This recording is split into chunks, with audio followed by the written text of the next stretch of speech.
दोस्तों नमस्कार, मैं पूजा पांडे आप लोगों को अपने चैनल पूजा यूट्यूब शिव भक्ति चैनल में आप लोगों का स्वागत करती हूँ।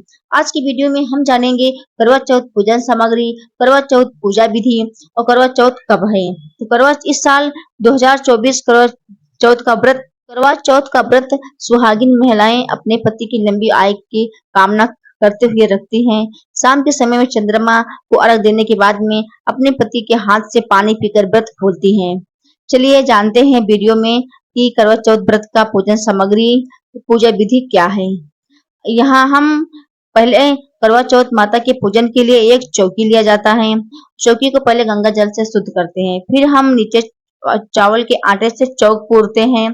उसके बाद में फिर चौकी रखी जाएगी। पूजन के लिए पूजन उसके बिछाने के लिए आपको एक लाल कपड़ा लेना होता है। इसके बाद में करवा माता की फोटो ली जाती है। अगर आपके पास फोटो पहले से रखी हुई है तो आपको लेने की आवश्यकता नहीं है।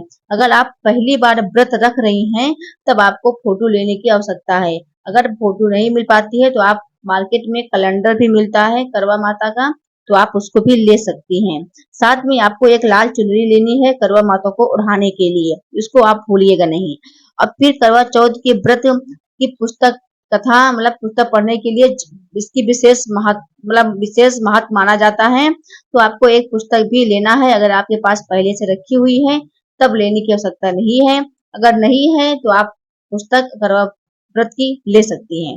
करवा कथा पढ़े बिना या सुने बिना करवा चौथ व्रत का फल नहीं मिलता। इसके बाद हमें करवा चौथ माता के लिए पूजन के लिए रोली लेना चाहिए, पीला चंदन चाहिए होता है भगवान शिव जी की पूजन करने के लिए, क्योंकि करवा चौथ की पूजन में भगवान शिव की माता गौरी की पूजा की जाती है, इसीलिए पीला चंदन चाहिए होता है। साथ में आपको अक्षत लेना है नए चावल का।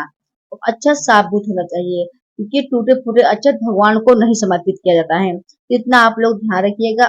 चावल नया होना चाहिए प्लस सबूत होना चाहिए। साथ में करवा चौथ के पूजन में सिंदूर की विशेष रूप से आवश्यकता पड़ती है, तो आपको सिंदूर भी लेना है गौरी माता को लगाने के लिए, गणेश भगवान को लगाने के लिए, अब करवा माता को लगाने के लिए, उसके बाद में उनसे सुहाग लेने के लिए, तो सिंदूर की तो विशेष रूप से आवश्यकता पड़ती है।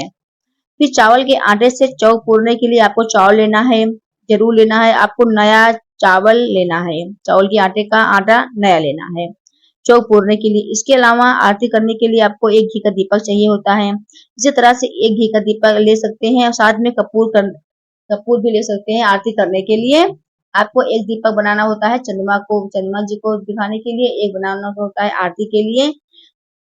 फिर पूजा करने के लिए मौली की विशेष आवश्यकता होती है, क्योंकि मौली को करवा पर लपेटने के लिए लगता है। फिर रुई की लंबी बाती लगती है चौमुखी दीपक जलाने के लिए। जो कलश के ऊपर चौमुखी दीपक रखा जाता है उसको जलाने के लिए आपको रुई की बाती लंबी वाली विशेष तौर से लगती है। फिर आपको जो सीका होता है उसको डरड़ा का सीख हम लोगों के यहाँ बोलते हैं, आपके यहाँ क्या बोलते हैं, देखिए उसको लिया जाता है। उसको 4 बार 4 डालना होता है और कहीं कहीं 7 पढ़ते हैं, लेकिन वैसे करवा चौथ का व्रत है तो चौथ के व्रत में 4 चीज का ही प्रयोग किया जाता है। ऐसे कि हम लोगों की पूजा में ऐसे किया जाता है, उसी तरह मैं आप लोगों को बता दे रही हूँ। आप लोग यहाँ जैसा होता होगा उसी प्रकार से आप लोग करिएगा। एक करवा के साथ में एक करवा लेना है आपको। उसके साथ में एक लोटा लेना है। लोटा तांबा, पीतल या मिट्टी का भी हो सकता है, लेकिन हम लोगों के यहाँ तो वही जैसे परिवार में होता है उसी तरह करना चाहिए। तो साथ में लेना है आपको। साथ में जल भी लेना है उसमें डालने के लिए। एक में जल डालते हैं हम लोगों क्या, एक में वो चूरा धान का लावा जो होता है उसको डाला जाता है। तो हम जानते हैं पूजन सामग्री। फिर तो फूल बत्ती आपको लेना है, धूप शैली लेना है आपको, फल लेना है भोग लगाने के लिए, लड्डू मोतीचूर का लेना है आपको गणेश जी पर भोग लगाने के लिए, क्योंकि गणेश जी को लड्डू का भोग कि बहुत पसंद है, प्रिय है, तो उसको आपको जरूर लेना है। साथ में आपको फल मिठाई भी लेना है, अक्षत लेना है।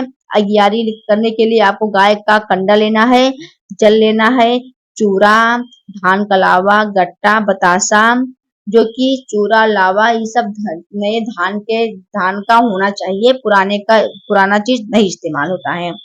और फरा किसी के यहाँ फरा पका हुआ बनता है, किसी के यहाँ कच्चे आटे का चावल का डाला जाता है। जिसके यहाँ जैसे होता होगा उसी प्रकार से आप लोग करिएगा। लिया जाता है साथ में एक लोटा जल अर्घ देने के लिए। कुछ दीपक चाहिए होता है कलश पर रखने के लिए, आरती करने के लिए। 4 दीपक आप लोग बना लीजिएगा, एक आरती करने के लिए, अब चंद्रमा देव को एक आरती करने के लिए, एक पति को दिखाने के लिए और एक चौमुखी दिया बनाएंगे। इसी प्रकार से आपको 4 दीपक लेना होता है। साथ में एक्स्ट्रा घी भी रख लीजिएगा आप पूजन करने के लिए। इसके बाद चांद को देखने के लिए आपको एक छलनी लगती है, चांद की थाली लगती है, अर्घ के लिए आपको जल लगता है, साथ में काला तिल और चावल का प्रयोग किया जाता है साथ में, इसको आप लोग नहीं भूलिएगा।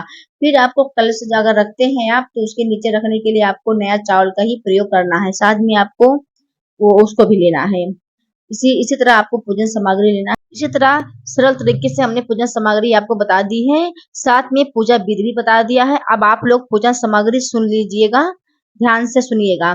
चलिए जानते हैं। पूजन सामग्री में आपको लेना है चौक लेना है, आटा लेना है, लाल चुनरी लेनी है, आपको अक्षत लेना है, अग्यारी करने के लिए गाय का कंडा लेना है, मिठाई लेना है, फल लेना है, आपको लड्डू लेना है, आपको चूरा, धान, कलावा, गट्टा, बतासा, फरे के हमने आपको पूजन सामग्री बता दिया है। आप लोगों को हमारा वीडियो अच्छा लगा हो तो लाइक, कमेंट, शेयर जरूर करिएगा। मिलते हैं नेक्स्ट वीडियो में, तब तक के लिए जय माता दी, जय करवा माता। तो आप लोग नेक्स्ट वीडियो में आपको करवा चांद की पूजा कैसे की जाती है